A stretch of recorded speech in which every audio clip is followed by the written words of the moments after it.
Bienvenidos a otro episodio de Anatomía del Poder. Gracias por acompañarnos, por seguirnos en nuestras redes sociales.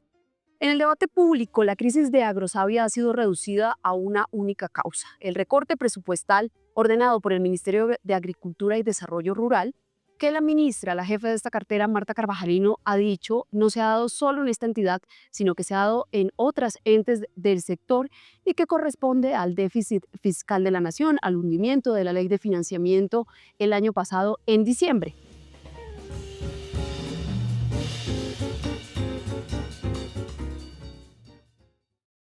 Hemos leído titulares durante las últimas semanas, tales como: el gobierno del cambio piensa acabar con la ciencia, Petro busca acabar con la ciencia. En Anatomía del Poder queremos analizar si es válida la posición que culpa al recorte presupuestal de la crisis de Agrosavia o si estamos frente a causas estructurales y frente a un debate más profundo que tal vez no hemos dado. La acusación de la ministra de Agricultura en el debate de control político que surtió en la Cámara de Representantes hace algunas semanas, pues fue significativa y quedó tal vez sin que se discutiera de fondo. Ella mencionó un uso cuestionable de los recursos. Por lo tanto, surge la pregunta de quién ejerce el poder en Agrosavia.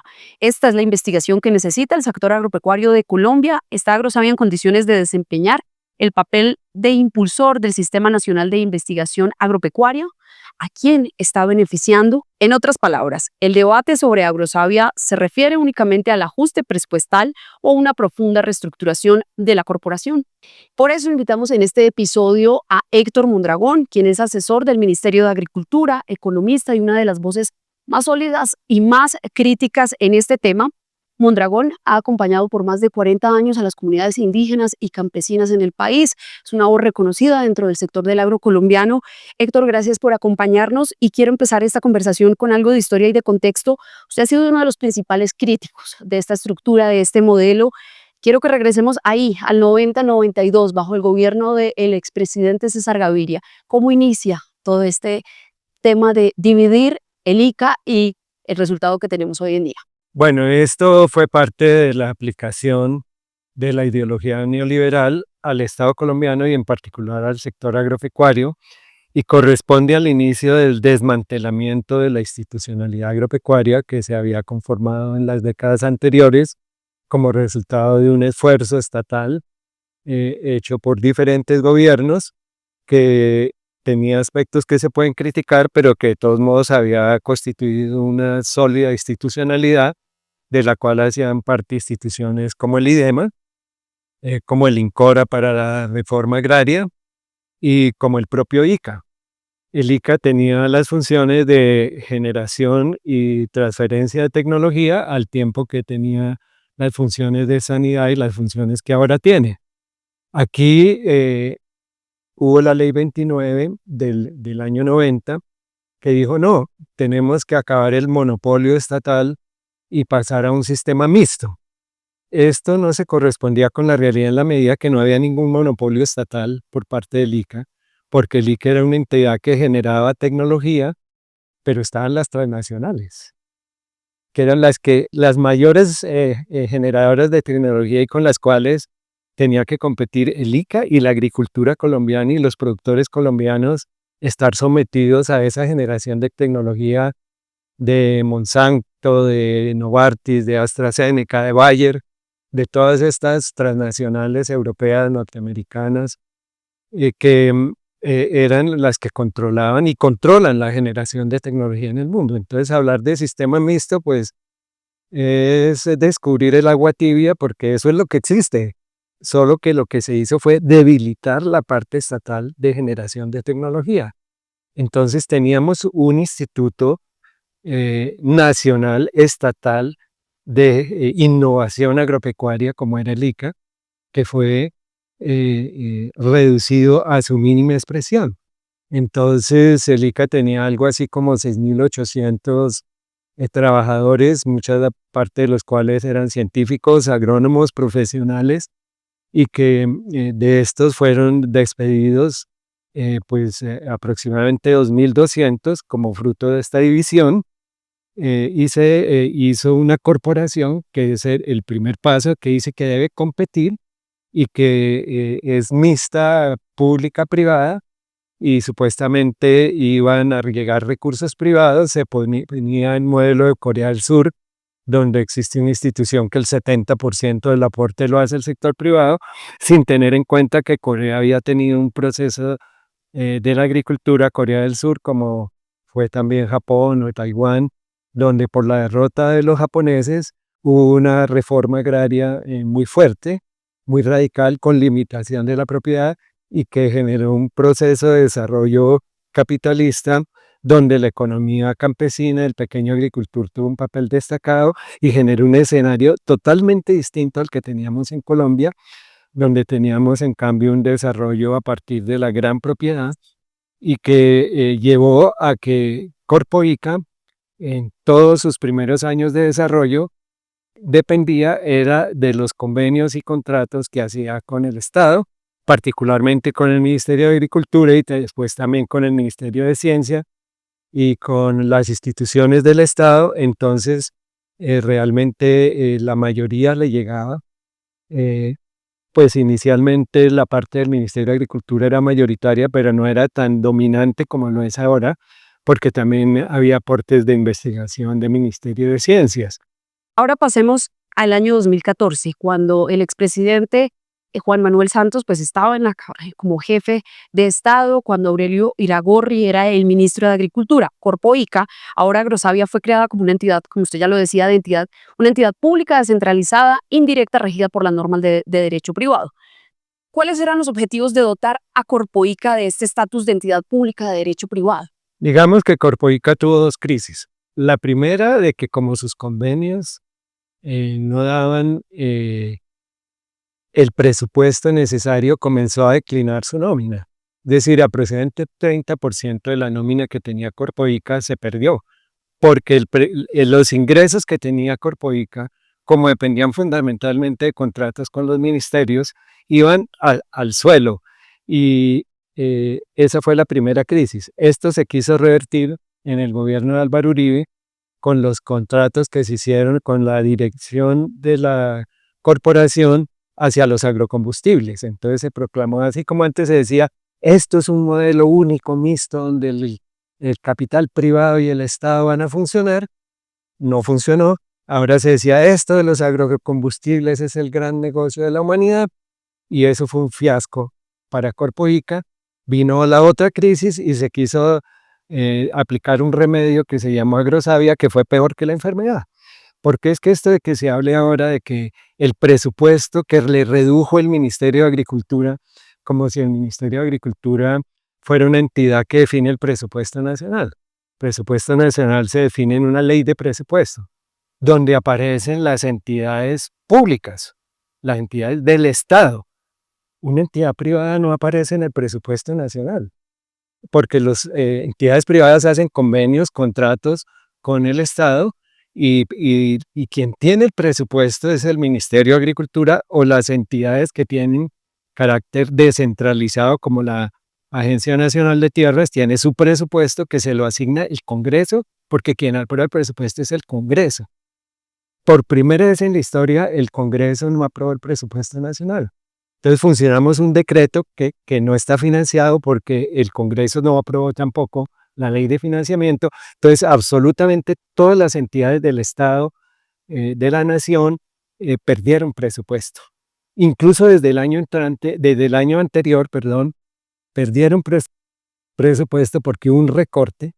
El presupuesto nominal que tenía en la ley de presupuesto no se aplicó. Y la única entidad que le llegó el presupuesto completo fue Agrosavia, que no es una entidad del Estado, porque no tuvo recorte, porque el ministerio le dio una partida antes de que se dieran los recortes y que se dieron cuando no alcanzó la plata en caja para pagar el presupuesto. Tuvieron que hacer recortes, en algunos casos aplazamientos que tampoco operaron para Agrosavia.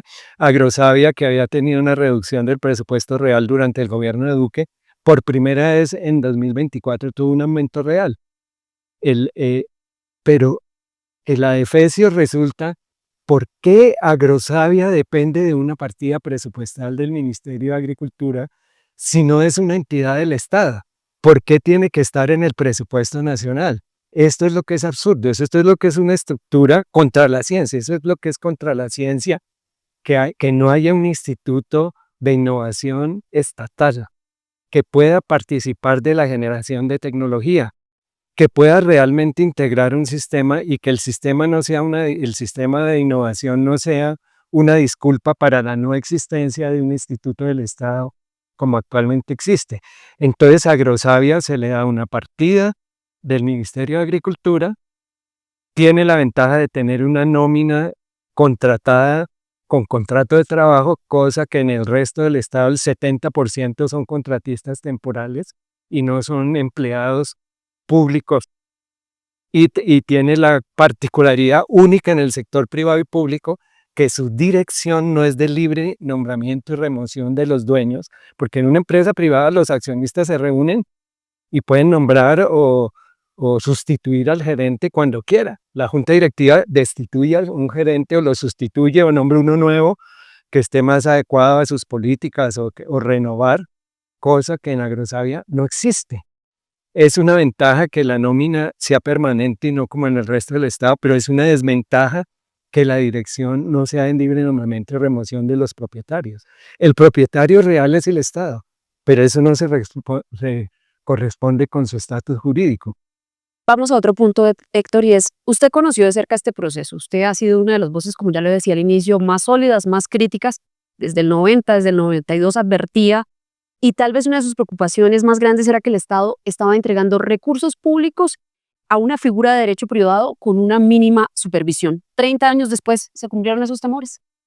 Sí, es el caso de Agrosavia y de muchos otros recursos públicos que en el área de la salud o de las pensiones se entregaran al manejo del sector privado sin que el sector público pueda realmente controlar estos recursos.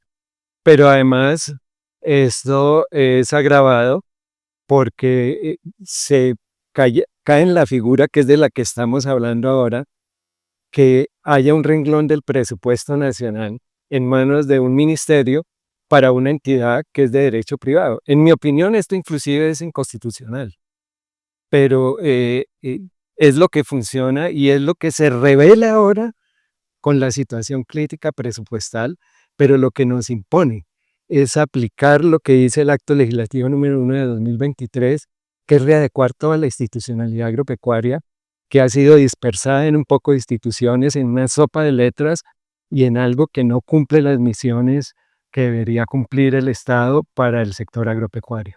Su respuesta me lleva a otra pregunta y es, ¿se puede decir que el Ministerio de Agricultura perdió el control de esta corporación, perdió el control de Agrosavia, que recibe, como ya lo decía también al inicio, el 30% del presupuesto del Ministerio de Agricultura? El Ministerio de Agricultura no perdió el control porque nunca lo ha tenido. Es decir, el gobierno es mayoría en la junta directiva de Agrosavia, pero el gobierno no es mayoría en la asamblea de Agrosavia. Es decir, que realmente puede hacer modificaciones estructurales en Agrosavia es la asamblea, y la asamblea no está en manos de los propietarios, que es el gobierno, porque es que no es solo el presupuesto, la nómina es pagada por el Ministerio de Agricultura, sino que el patrimonio mismo de Agrosavia está basado en la figura de que el ICA supuestamente le arrienda eh, eh, todas sus instalaciones y en algunos casos otras entidades del Estado hay contratos de arriendo, antes había de comodato, entonces el propietario no controla la entidad y esto va incluso contra las propias reglas del capitalismo.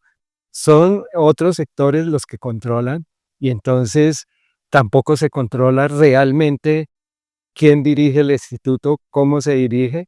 Entonces, esto es parte de la defecio estructural que se generó con las normas que rigen a Agrosavia y también con las que rigieron a Corpoica.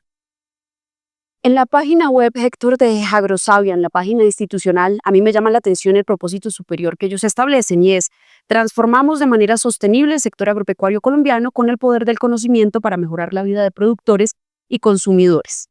En los proyectos que menciona Agrosavia, más de 187 líneas de investigación, solo se habla de soluciones técnicas sin preocuparse por las condiciones socioeconómicas que prevalecen en el sector agropecuario y que permiten la adopción o no de estas tecnologías. Y yo quiero ponerle un ejemplo concreto para que usted me diga si estoy en lo cierto, si en la investigación que hemos adelantado en Anatomía del Poder nos equivocamos, y es: científicos de Agrosavia desarrollan bioproductos para combatir una plaga de tomate. Esto no es una anécdota, es un caso real que conocimos gracias a la investigación que hemos realizado con investigadores, con máster, con PhD de esta corporación. Estos bioproductos pues son en principio una solución real porque finalmente van a entrar a combatir una plaga del tomate. Tienen menor contaminación, eliminan residuos tóxicos y no afectan la salud ni del trabajador ni de quienes, en este caso nosotros como consumidores. Sobre el papel el proyecto es impecable, sin embargo en la práctica el productor que accede a esta tecnología, a este bioproducto, tiene que pagar un poco más y tiene que gastar de su tiempo para aprender en cómo hacerlo, ¿verdad? A la hora de salir al mercado hay varios intermediarios. Puede pasar por 1 hasta 5 intermediarios. Es decir, cuando el tomate que él produce, que es libre de pesticidas, llega al mercado, nosotros como consumidores, a la hora de entrar a escoger entre un tomate que fue cultivado con pesticidas y uno con bioproductos, realmente no tenemos la conciencia como colombianos de pagar ese valor agregado. Eso quiere decir que ese productor que pasó por todos estos intermediarios no logra recuperar lo que invirtió, y la tecnología, por más prometedora que sea, no transforma nada, se queda en el camino. Todo esto para preguntarle, Héctor, ¿tiene Agrosavia una visión ciega de la ciencia y la innovación en Colombia, una visión que deja por fuera al pequeño productor y que mantiene investigaciones que en la realidad no pueden trasladarse al campo colombiano? Yo diría que no se le puede pedir peras a un olmo, como dice el refrán popular. Es decir, Agrosavia, como lo dije antes, fue creada con una estructura que no es para eso. Entonces, el objetivo que se señala allí lo comparto, pero si eso no se hace, no puede ser principalmente por falta de que los profesionales que trabajan allá en investigación, a quienes respeto profundamente, no lo hagan, sino porque la entidad no está hecha estructuralmente para eso. Fue hecha en un periodo de desmonte de la institucionalidad agropecuaria, del debilitamiento de la capacidad del Estado y por consiguiente del debilitamiento de cualquier posibilidad de transferir socialmente los descubrimientos que se hacen, que en algunos casos se hacen esfuerzos porque hay un recorte. Por ejemplo, el ICA, no solo se dividió el ICA, se acabó el programa de vida después, que era un programa ligado a los campesinos, al que criticamos porque era pequeño, queríamos que fuera más grande. Se han desligado todos los programas de asistencia técnica. Gente como Pronata, Humatas, que trataron de hacer eso. Hoy existen unas entidades de asistencia, de transferencia, pero eso no logra hacer ni la mitad de lo que hace el ICA. Y eso que el ICA no es que fuera perfecto en esto. Entonces es un modelo en que también se ha borrado al campesino de la institucionalidad, que es lo que el acto legislativo quiere revertir. Esperamos que se revierta con una ley de reestructuración de toda la institucionalidad. Aquí había un viceministerio de Desarrollo Rural Campesino. Se le quitó hasta la palabra campesino, que parece una cuestión formal, pero es que el campesinado se borró de toda la institucionalidad. El INCODER, que era de reforma agraria, se dividió, se descuartizó en ANT y AR, que es el desarrollo rural.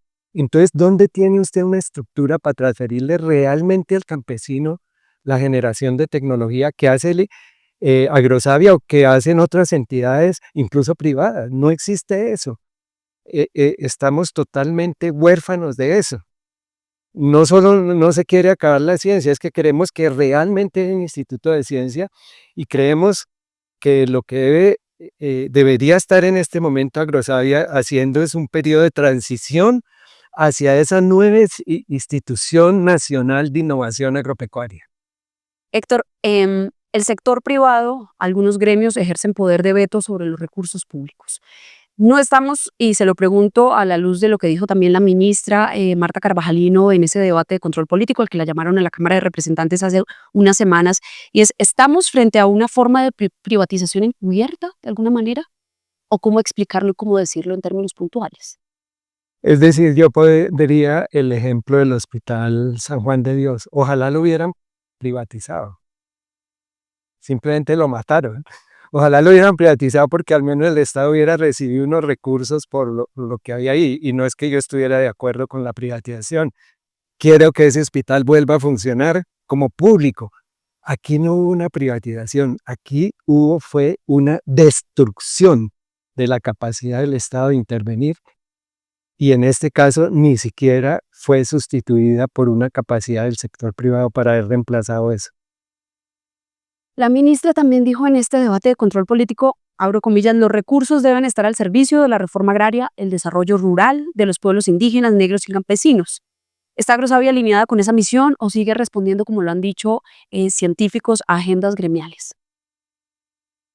Pues yo diría que aunque hay investigadores de Agrosavia que trabajan bastante con los campesinos, como dije, la entidad no está hecha para eso. Está hecha, en principio, sí, para servir a algunos gremios, no todos, pero ni siquiera este papel lo hace adecuadamente porque es una institución demasiado débil. Muchas veces el ICA le sirvió a los gremios en generación de tecnología.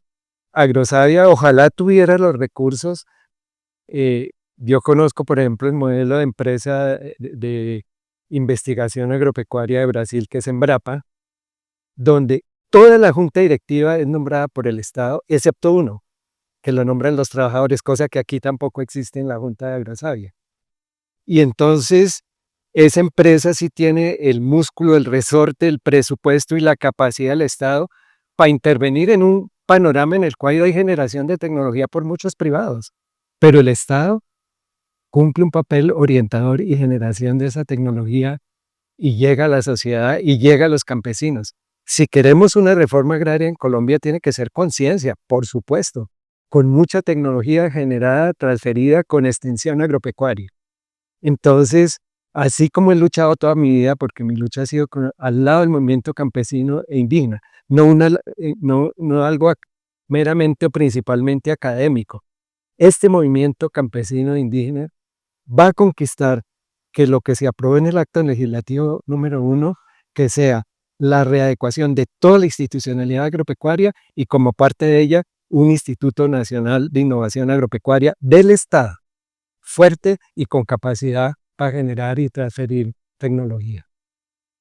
Héctor, según el Ministerio de Agricultura, Agrosavia debe desempeñar el papel de rector del Sistema Nacional de Investigación Agropecuaria. Esto lo dijo el director de innovación en una entrevista reciente a Alonso Santos Beltrán, que comprende aproximadamente 900 grupos de investigación relacionados con el sector en Colombia. Sin embargo, el análisis que uno podría leer de la ministra en este debate de control político revela que Agrosavia es una organización muy burocrática y nuestra propia investigación ha puesto de manifiesto que se trata de una organización matricial bastante arcaica y en ese sentido, pues estas organizaciones eran muy populares en los años 80, en los años 90, pero ante los problemas de dilución de responsabilidad de este tipo de organización que se ha generado, pues se ha ido abandonando progresivamente. Ante esta constatación, ¿cree que Agrosavia está bien posicionada actualmente para desempeñar ese papel que han dicho dinamizador del Sistema Nacional de Investigación Agropecuaria? Nuevamente no se le puede pedir peras a un olmo. Es que no tiene la capacidad porque incluso esta misma concepción que fue generada también por los ideólogos neoliberales de los sistemas de cuanta cosa, hay sistema de todo, sistema de reforma agraria, por ejemplo, que nació también en esta época, supuestamente deben suplir la carencia de instituciones reales del Estado capaces de ser las rectoras de la investigación, de la reforma agraria, etc.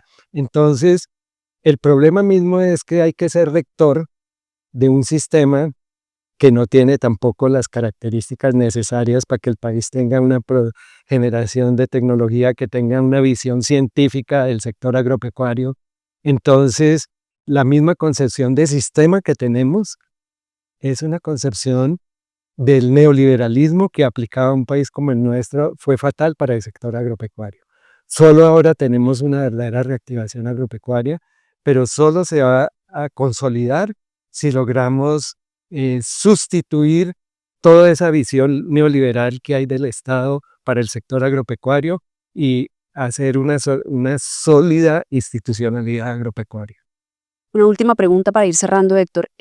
Yo personalmente he recibido a través de mis redes sociales y me he podido sentar con varias fuentes que trabajaron en Agrosavia donde dicen, yo fui una de las voces críticas, porque una línea de investigación no tenía sentido o porque hubo, a la luz de lo que ellos cuentan, tal vez manejos no tan transparentes y por ello me sacaron de Agrosavia.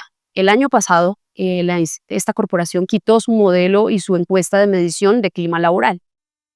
Estas denuncias de persecución de investigadores le llegan al Ministerio de Agricultura de alguna manera. ¿Hay algún tipo de controlar o de mirar qué otras herramientas está utilizando Agrosavia pues en estos casos de denuncias de persecución, de procesos disciplinarios que les abren y luego pues la salida de estos investigadores? Realmente no es en el área en la cual yo trabajo en el ministerio, ni estoy en capacidad de opinar sobre esa situación porque no conozco la vida interna de Agrosavia. Sigo que conozco personas que han trabajado o trabajan con Agrosavia que respeto como científicos y desearía que el trabajo que ellos han hecho y hacen realmente sirviera como tiene que servir en un esquema institucional totalmente diferente. Héctor, muchas gracias por su tiempo, por acompañarnos en Anatomía del Poder. Gracias por sus explicaciones, por tomarse el trabajo de atendernos. Muchas gracias a ustedes, a Anatomía del Poder, y pues saludo a toda la audiencia y le agradezco también la atención que ha tenido. A ustedes, la invitación para que nos sigan a través de nuestras redes sociales. La investigación tal como está hoy favorece a grupos de interés que concentran poder y que excluyen a la mayoría rural. Necesita Agrosavia una reingeniería profunda para responder a las necesidades reales del campo colombiano. Un dato importante, en el 2018 Agrosavia contaba con 800 investigadores, de los cuales 143 tenían PhD y 200 tenían maestría. 6 años después, lo cierto es que la capacidad de investigación de Agrosavia ha disminuido. El modelo, la gobernanza, el enfoque, el impacto social de lo que investigamos con dineros públicos son preguntas que nos seguiremos haciendo en Anatomía del Poder. Seguramente tendremos una segunda entrega de Agrosavia. Por ahora, gracias a Escaleta Films por la producción de este episodio, a Karen Buitrago por la edición, a Jairo Arenas, a Xavier Fargetón y Hernando Salazar por el contraste de fuentes. Nosotros nos veremos en 8 días.